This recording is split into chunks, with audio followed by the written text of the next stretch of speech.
gentlemen, our national anthem.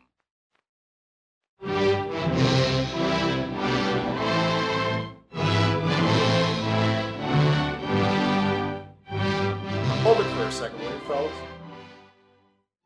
It started when my sister informed me that if a certain candidate was elected, she would move to France. France. My sister doesn't have a passport. She's never been to France, not to mention the fact that she doesn't speak French. But it got me thinking, is being an American disposable?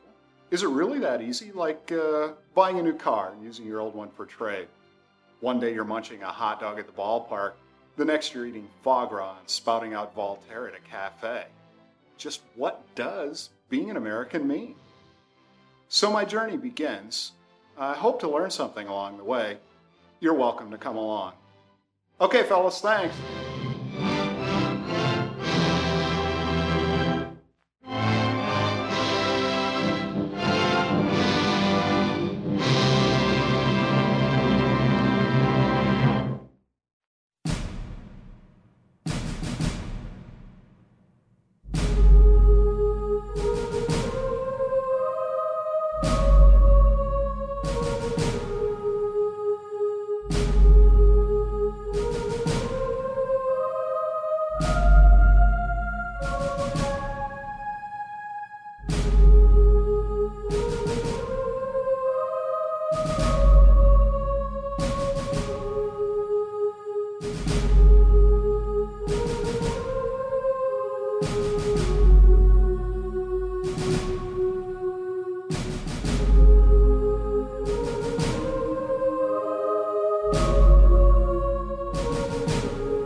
Of the United States of America, is that right? Is it promote the general welfare and secure the blessings of liberty to our posterity, promote the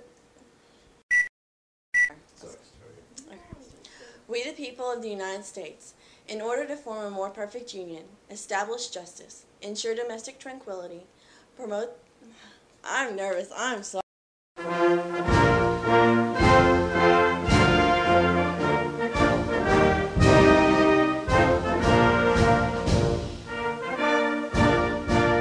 Don't get me wrong, I like France.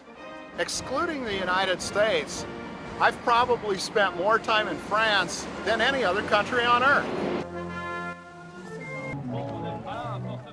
Part of me understands why my sister might want to move to France, no matter who gets elected. It's not like moving to Wisconsin, although the French do eat pig's cheeks and don't play baseball very well. I remember the first time I went to France. It was 10 years ago. I went with Joe. Joe is Joseph Louis Augustin, my father. Everybody calls him Joe. Action. We the people of the United States, in order to form a more perfect union, establish justice, ensure domestic tranquility, provide for the common defense, promote the... I'm looking at you, I'm sorry. Start again. Loud and clear. Okay. Since we were in France, and France has a long history of producing great philosophers, I decided to pose a philosophical question to Joe. Just what is an American? Joe had been to France once before. For him it was a return trip, but this was my first time and I was excited. Here I was, in France, talking philosophy. I posed the question to Joe again, just what is an American? I waited for something profound. What I got was a little less than I anticipated. When confronted with a philosophical question like, what is an American? Joe's response was something like, well, you're born an American, and you'll probably die an American. Not exactly Voltaire.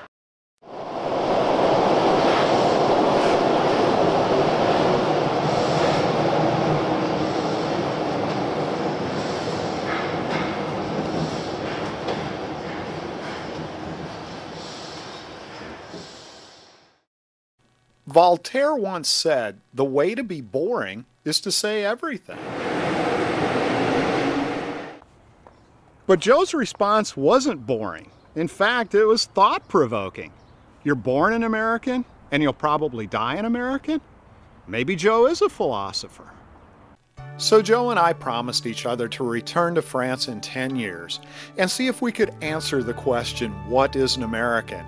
To see if he was right. You're born an American, and you'll probably die an American.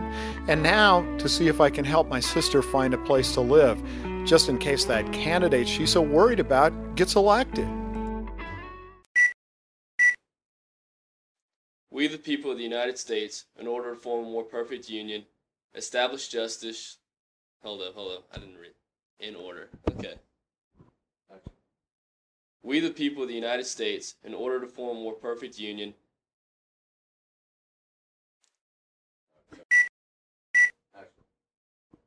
We, the people of the United States, in order to form a more perfect union, establish justice, ensure domestic tranquility, provide for the common defense, promote the general welfare, and secure the domestic.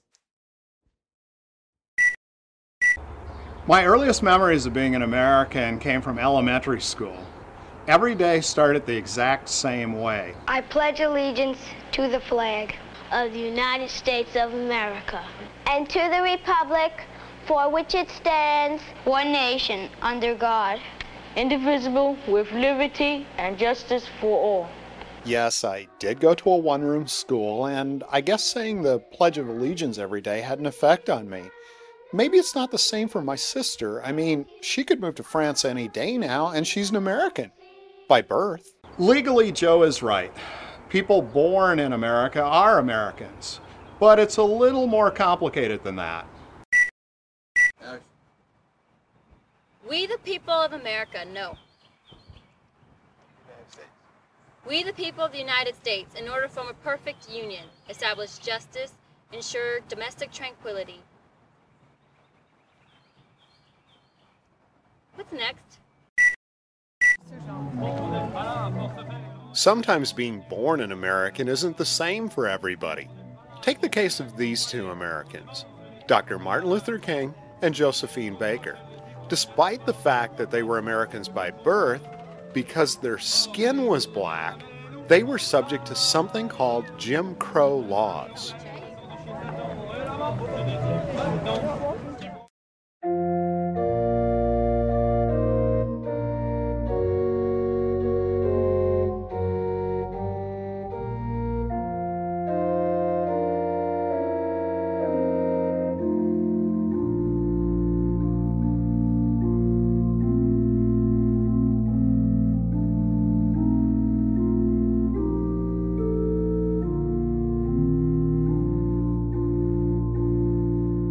Jim Crow laws were aimed at segregating white and black people in schools, parks, bathrooms, buses, you name it.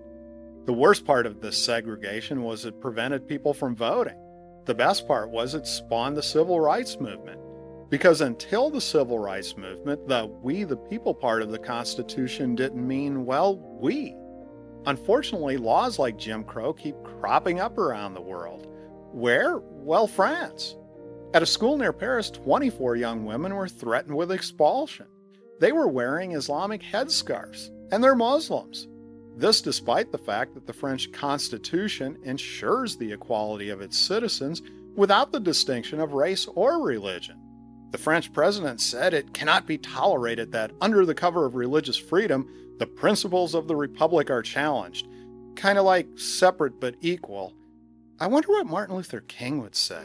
You have 2 children. Mm-hmm. Are you going to keep them out? I couldn't say that right now. Did you keep them out today? Yes. What was the reason? Your reason? I'm protesting the school transfer because they're bypassing underutilized schools. There's other schools they can put these children in. So there's no reason for this transfer. Well, do you feel there are other schools in their own neighborhood? That's right. These children shouldn't be shipped 3-4 miles. Is there any hint of segregation in this present protest? No. A voice from America. Martin Luther King. As I stand here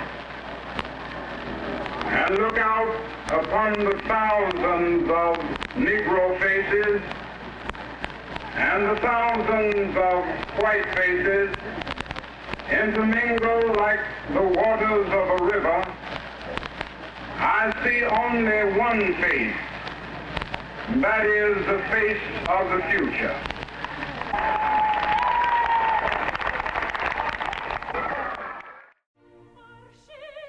Josephine Baker avoided segregation altogether.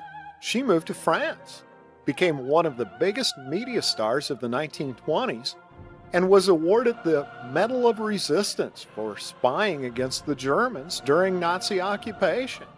Josephine Baker is considered a national hero, a French national hero.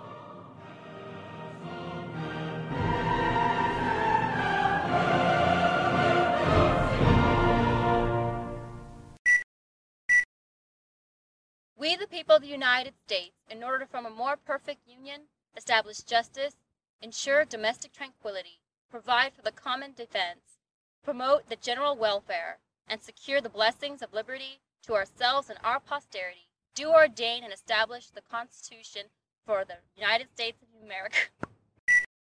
So here I am in France, worried sick that my sister is going to change her entire life because some candidate she's never met before might get elected, and waiting on Joe, and wondering if we'll ever be able to answer the question, just what is an American?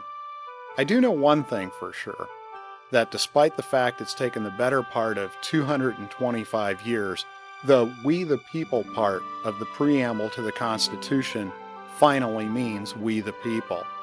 So despite the fact that the French may be taking steps backwards, maybe Americans are finally moving forward. We, the people of the United States, in order to form a more perfect union, establish justice, ensure domestic tranquility, provide for the common defense, promote the general welfare, and secure the blessings of liberty to ourselves and our posterity, do ordain and establish this Constitution for the United States of America.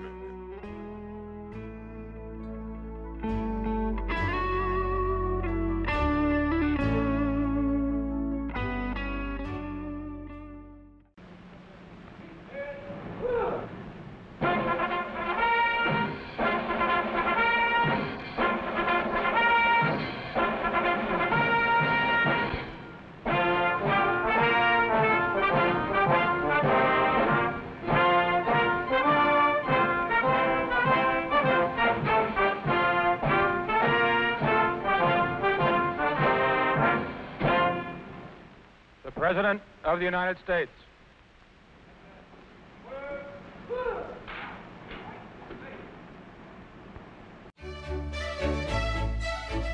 Even though the Constitution of the United States says nothing about a two-party system, most Americans define themselves as belonging to one party or another, whether they bother to vote or not. This despite the fact that George Washington, my favorite president, didn't understand or believe in political parties. He saw them as agencies subversive of domestic tranquility. I don't think my sister will have a hard time finding a political party in France. There are so many of them.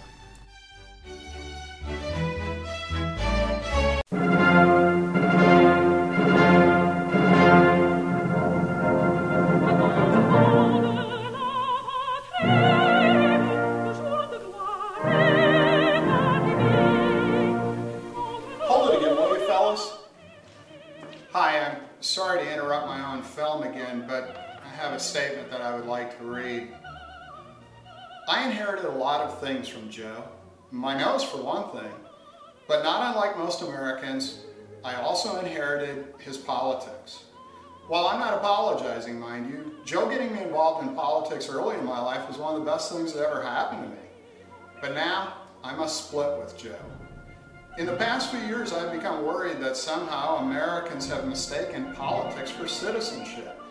So despite the fact that I have served as a pledged delegate to a presidential candidate, served as a county delegate to a congressional district convention, and served on more political campaigns than I care to count, I come before you today to say that I will no longer call myself a Democrat or a Republican, or a Democrat, not to offend anybody out there. Okay, that's it, fellas. Thank you.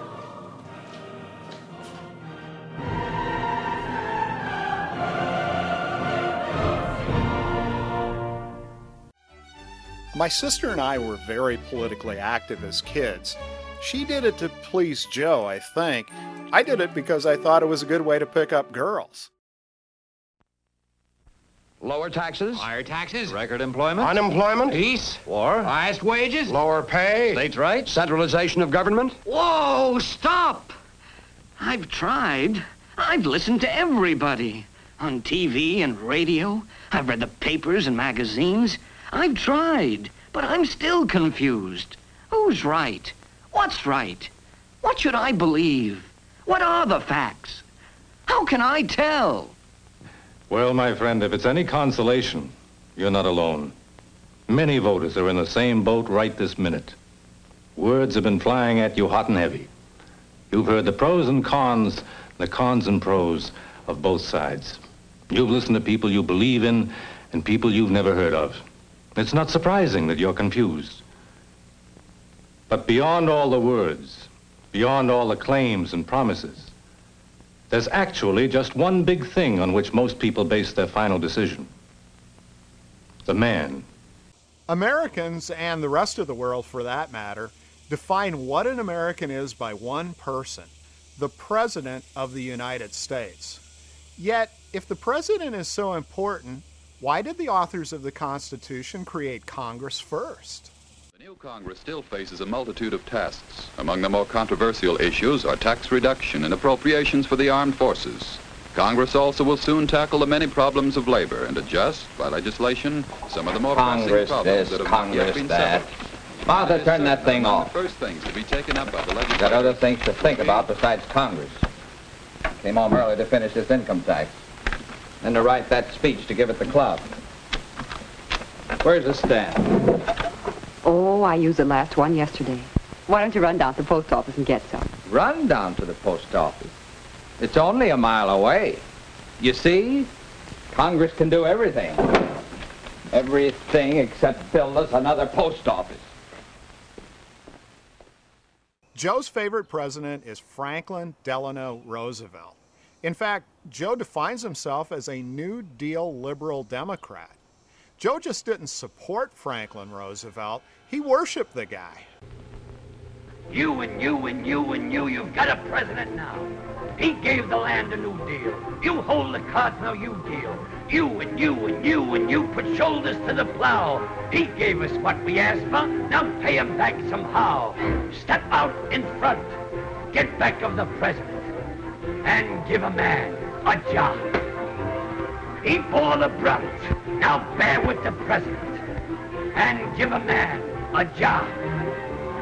If the old name of Roosevelt makes the old heart throb, you take this message straight from the president and give a man a job. Please, everybody, step out in front, get back at the president and give a man a job. You know he bore the brunt, you know that, I know it. So step out and give a man a job. You know who's in back of this in the NRA? No? Well, I'll tell you. And when I do, it'll give you heart a throb. You take this message straight from the president and give a man a job.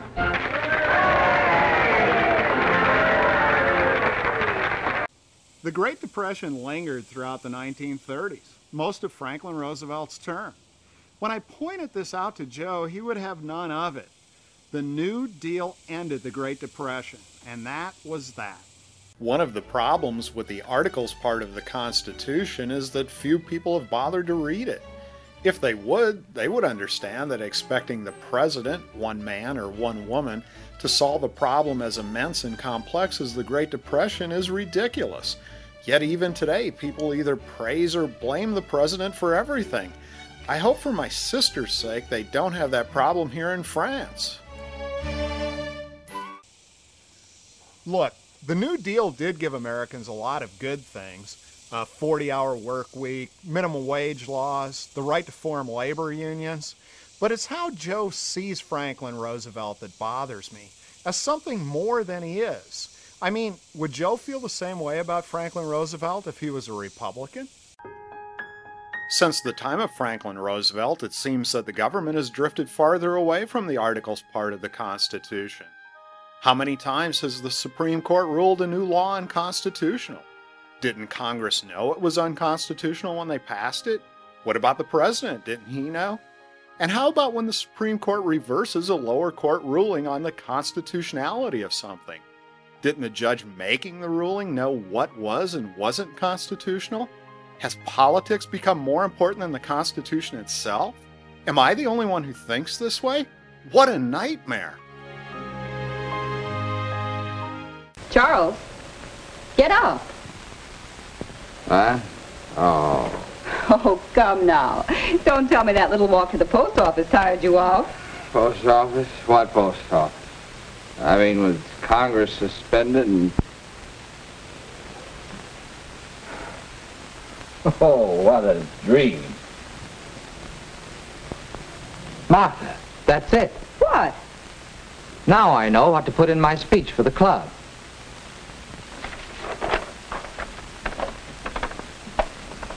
And so, gentlemen, my topic is the powers of Congress.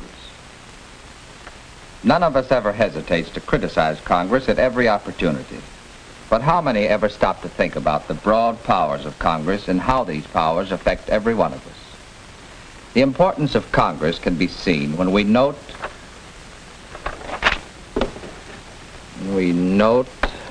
that the framers of the Constitution devoted the very first article to that branch of our government. All legislative powers herein granted shall be vested in a Congress of the United States, which shall consist of a Senate and a House of Representatives. And remember, gentlemen, those are only a few illustrations of how the powers of Congress affect each one of us. So your personal welfare, as well as the welfare of your country, depends upon your active interest in electing to Congress men and women of such.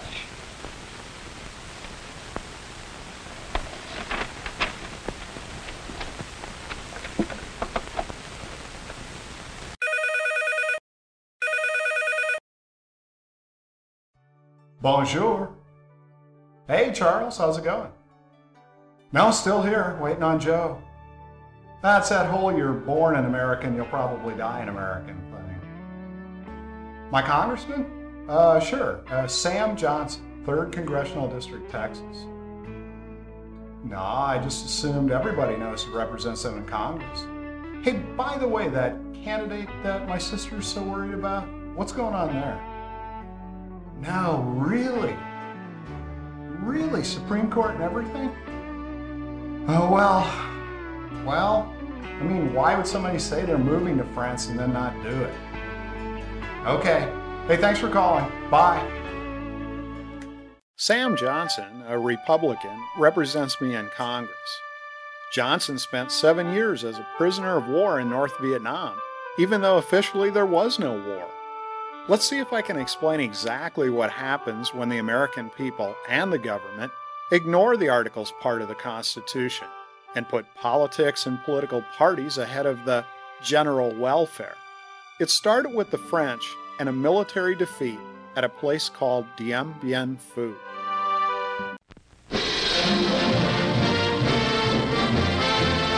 The news magazine of the screen, produced by Warner Pathé News. Living glimpses of history in the making, presented as a public service and as a special service to Wisconsin schools by Wisconsin's largest bank, the First Wisconsin National Bank of Milwaukee, established in 1853.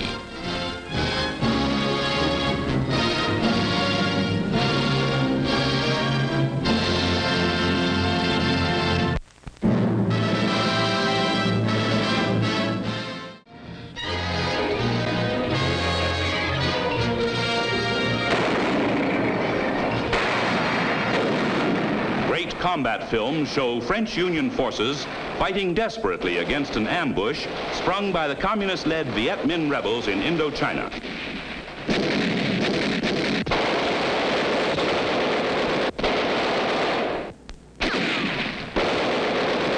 Communist artillery hammers the ambushed battalion.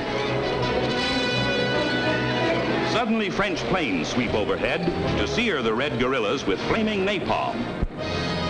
Pounding the Viet Minh rebels in their jungle fortress, French air power scores a victory in Indochina's hot war. After their defeat, the French left Indochina, now Vietnam for good.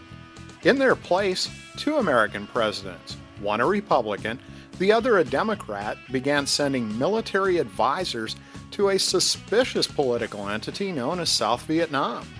After the Democratic president was assassinated, the vice president, also a Democrat, took his place. By that time, more than 100 Americans had been killed in South Vietnam, and still none of these presidents bothered to ask Congress for a declaration of war, like the Constitution says. Yet Congress, both Democrats and Republican members, gave the Democratic president complete war powers when they approved the Tonkin Gulf Resolution. No members of the House and only 2 senators voted against it, even though the Tonkin Gulf Resolution was clearly not what the authors of the Constitution had in mind. Oregon Senator Wayne Morris said, "I believe that history will record that we have made a great mistake in subverting and circumventing the Constitution of the United States." Oh, if you're wondering what political party Senator Morris belonged to, he was a Republican, then a Democrat, then an independent. It's interesting, the one senator standing up for the Constitution never defined himself by his political party. The last president to ask for a formal declaration of war?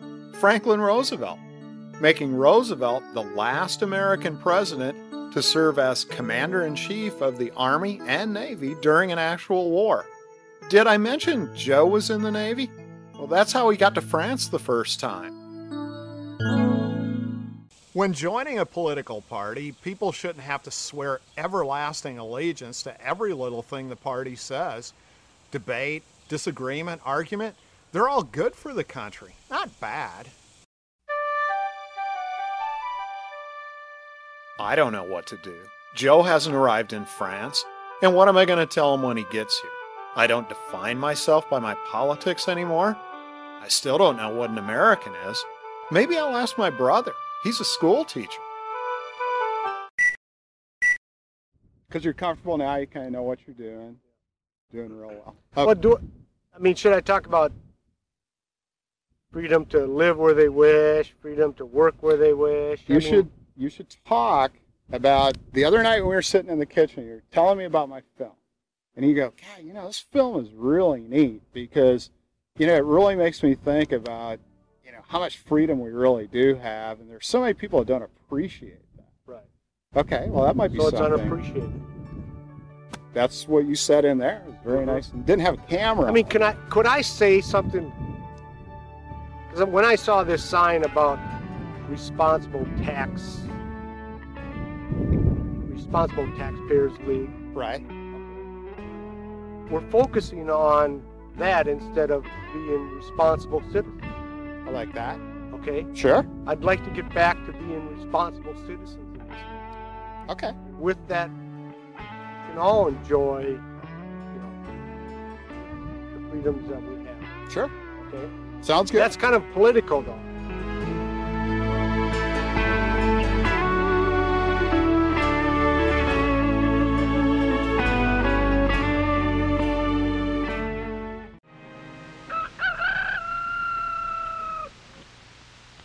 weather was fine that morning in April. The winter had been warm. Already the blossoms were out, and in the fields, plowing had begun. But the farmers were not at their plows that day. They had taken their muskets and formed a line on the green in the village of Lexington.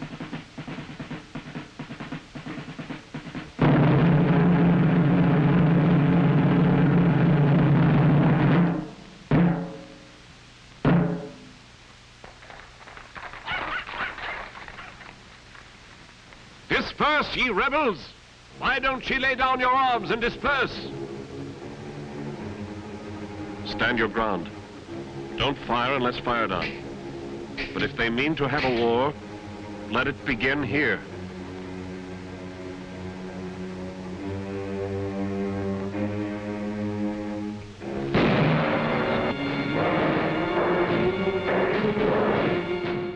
The candidate my sister feared was sworn into office after a lengthy court battle.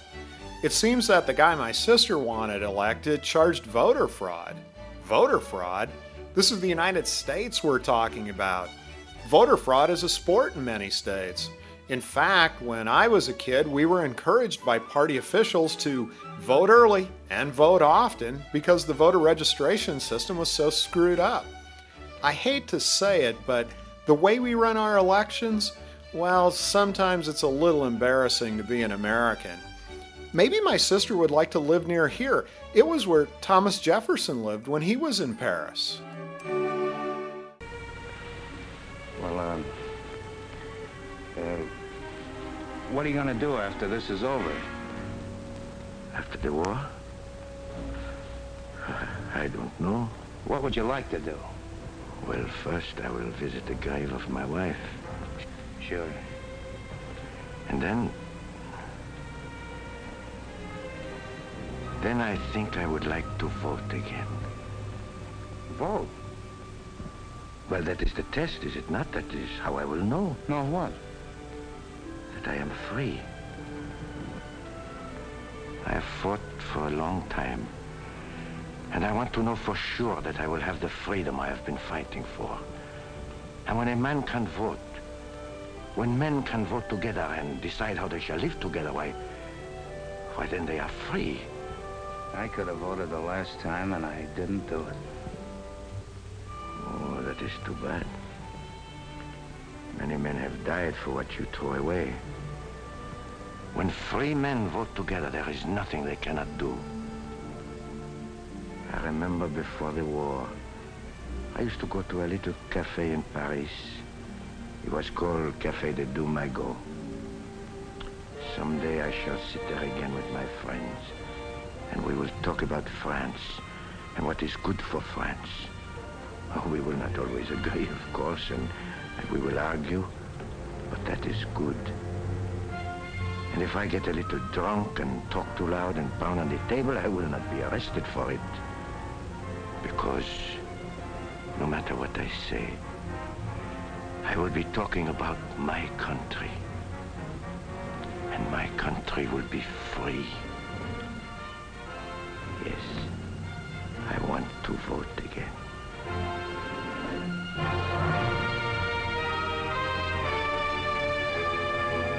Recently, Americans who make millions of dollars off other Americans who buy their CDs or go to their movies say how embarrassed they are to be an American. When they're criticized for these comments, they say that they're just expressing their constitutional rights. But when the people who were offended in the first place stop buying movie tickets or refuse to play the offending people's music on the radio, the same people who were spouting off how they have constitutional rights criticize other people for expressing theirs. Joe warned me about these people. He said people who exercise rights without responsibility ultimately are the people who start wars and let other people do the fighting for them. Well, he should know. He fought in a war. Good citizenship. What was that you said, Howie? Oh, I was just reading something here that Bill said in his letter, Mom. Yes, what did he say in his letter? Well, it's about service and citizenship. It's kind of a serious letter. Oh. Never thought I'd be writing to you about citizenship. But it's a big idea. Don't ever forget it. Let me put it this way. Why do you think I'm here, Howie? Me and thousands of other guys. Why do you think we're giving all we've got? Mentally and physically. Day after day. What's the idea behind all this sweat and toil?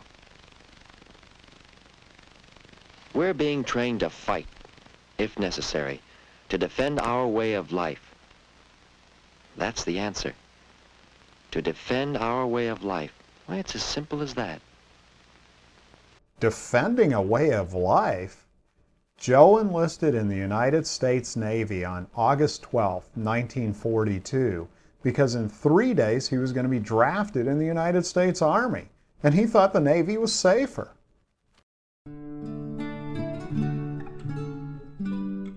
During the debate on the Constitution, some feared that it could open the door to tyranny by a central government. They demanded a Bill of Rights that would spell out the rights of individual citizens. Several states asked for such amendments. Others ratified the Constitution with the understanding that the amendments would be offered. The first Congress of the United States proposed 12 amendments to the Constitution. The first 2 proposed amendments were not ratified, but 3 through 12 were. They became the Bill of Rights.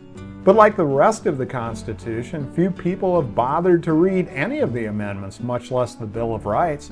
Take the First Amendment, for example.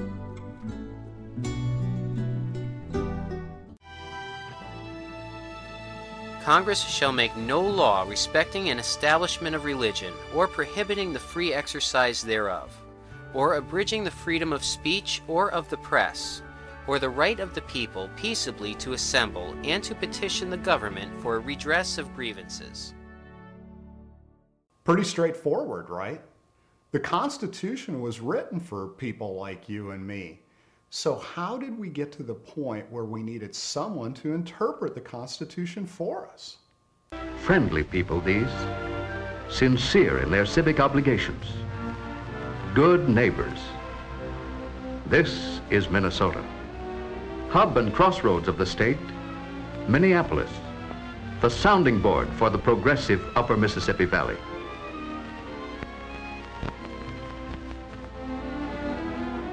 And the spokesmen for these good neighbors are their newspapers, the Minneapolis Star-Journal and the Morning and Sunday Tribune. A city within a city, neighbors working together, bringing all the news to all the people. To these men and women, freedom of the press is not only a privilege, it's an obligation. They have chosen one of their number to tell us about the making of the Star-Journal and Tribune. This is columnist Cedric Adams, good friend of all Minnesotans. Hello, neighbors. Here in this organization, we try to be good citizens, and we believe in supporting good leadership in our community. Our big job, of course, is to keep you readers informed. We'd like you to see just how this is done, from the time the news happens until the finished paper is delivered at your front door. Joe reads 3 newspapers daily. Growing up, he believed everything in the newspaper was fact. If it wasn't, why would they print it? Yet in the past few years, several of America's leading newspapers have printed fabricated stories. Some have even won awards. The problem is when these newspapers have to confess to these indiscretions. They do little more than print a retraction on page 2. Unfortunately, the First Amendment to the Constitution only promises us a free press, not a very good one. It's too bad that these newspapers don't take their responsibility to the Constitution a little more seriously. If they did, maybe they wouldn't have to print fabricated stories anymore. Have you guys ever heard of the phrase separation of church and state? Yes, I have. Yeah, I've heard of it. Of course, this is Texas. We're always battling that shit. So what does that mean to you guys? Does it mean anything at all? Well, like, go ahead. Church and state, that like the church shouldn't interfere with the state. They won't let me pray in schools. That's what that means to me. Why is that? Because they don't want me to. They don't want me to like Jesus or something. Does that make you happy? Yeah, it would make me happy. Oh, Token, you didn't have to say that, man. Anyway, separation of church and state. It's just so that people can practice whatever religion they want. There's no religious persecution, but by the same token, the Pope doesn't run our country, basically. Or any other like religious affiliations? Yeah. Because everybody has different like beliefs and stuff. So. Yeah, but they don't have to pay taxes. That's messed up. So where do you think you could find like information, or where do you think you could look up the phrase separation of church and state? On the internet. What about like any kind of documents? What would be the first place you'd look? Probably the Constitution, research, do some. That exact phrase? The Articles of the Confederation. Oh. Possibly, why not? Use a copy of the Constitution. See if you can see if you can find the phrase separation of church and state. It's a phrase they made up afterwards because of all the amendments. Or not all the amendments, but all the... It's one of those inferred things. Inferred? Yeah. Well, like, it says it in there, but not in those exact words. It's kind of vague. The Bill of Rights doesn't contain the words wall, separation, or church. All the First Amendment says is Congress shall make no law respecting an establishment of religion or prohibiting the free exercise thereof. So where did this wall of separation thing come from anyway? The exact phrase comes from a letter then President Thomas Jefferson wrote to the Danbury Baptist Association. They asked why he wouldn't proclaim a national day of Thanksgiving like George Washington did. The letter from Jefferson contains the phrase, wall of separation between church and state, to describe the intent of the First Amendment. But where was Jefferson when the Constitution was written and ratified? And where was Jefferson when the Bill of Rights was drafted? He was in France. So why do federal judges and political scholars point to the Danbury letter and quote Jefferson? I mean, the guy was in Paris. Some historians point to Jefferson's correspondence with James Madison as proof that Jefferson had a clear hand in helping write the Constitution and the Bill of Rights. But come on, we live in the day and age of instant communication, and things still get screwed up. Like my sister. I found her a place to live in Paris, but now she won't return my phone calls. I still can't get hold of Joe. Maybe he's at that other place in France. Communique number 1, June 6th, Allied headquarters. Under command of General Eisenhower, Allied naval forces supported by strong air forces began landing Allied armies on the northern coast of France.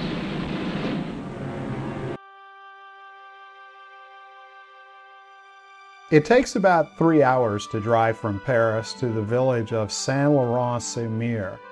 This was the place that Joe and I came to 10 years ago.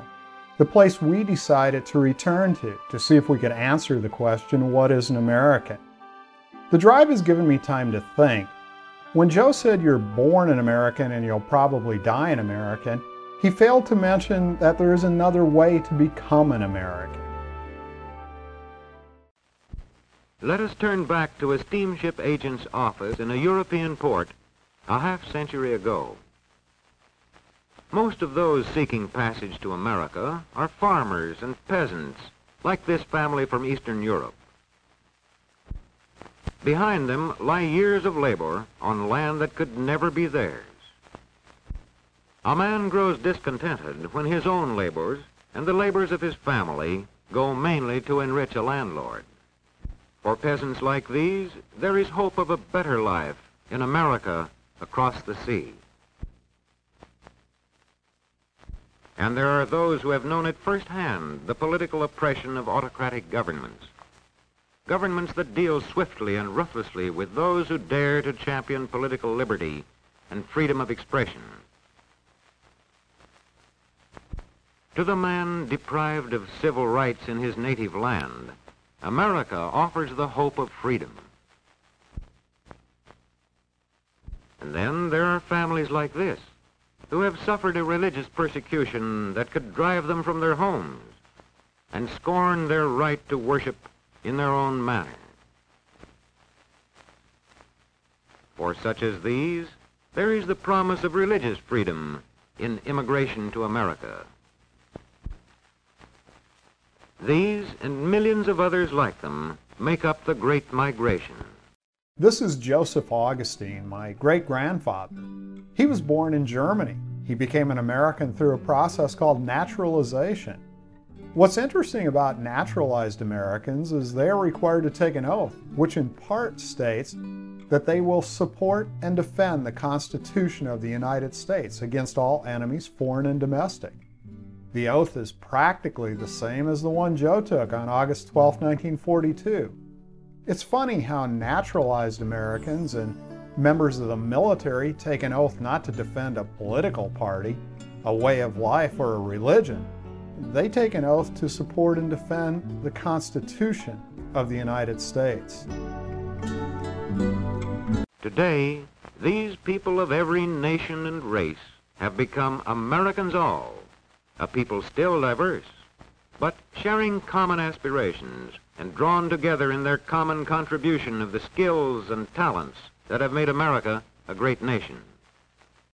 So here I am on a beach in France, the place I came with Joe 10 years ago. I still remember what he looks like standing on the beach staring at the bluffs. For above those bluffs is the Normandy American Cemetery and Memorial, because this is Omaha Beach, and the first time Joe came here, the date was June 6, 1944.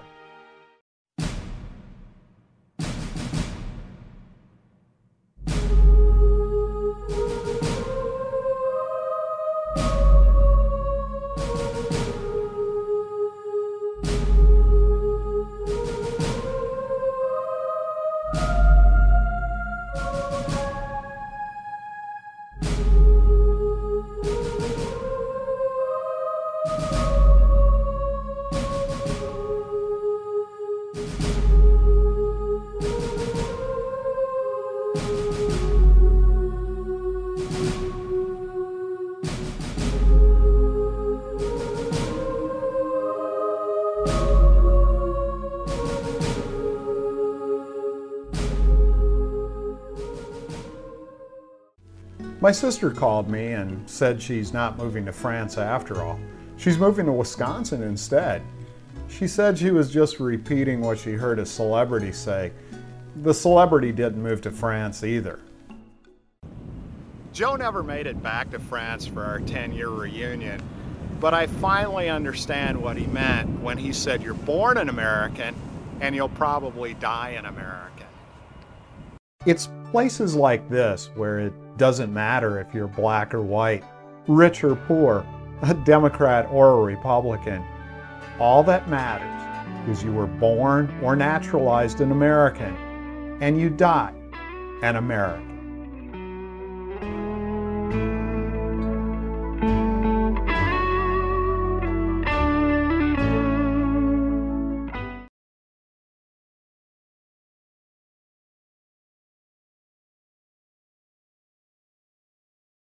You and you and you and you've got a president now. He gave the land a new deal. You hold the cards, now you deal. You and you and you and you put shoulders to the plow. He gave us what we asked for, now pay him back somehow. Step out in front, get back of the president, and give a man a job. He bore the brunt, now bear with the president, and give a man a job. If the old name of Roosevelt makes the old heart throb, you take this message straight from the president and give a man a job.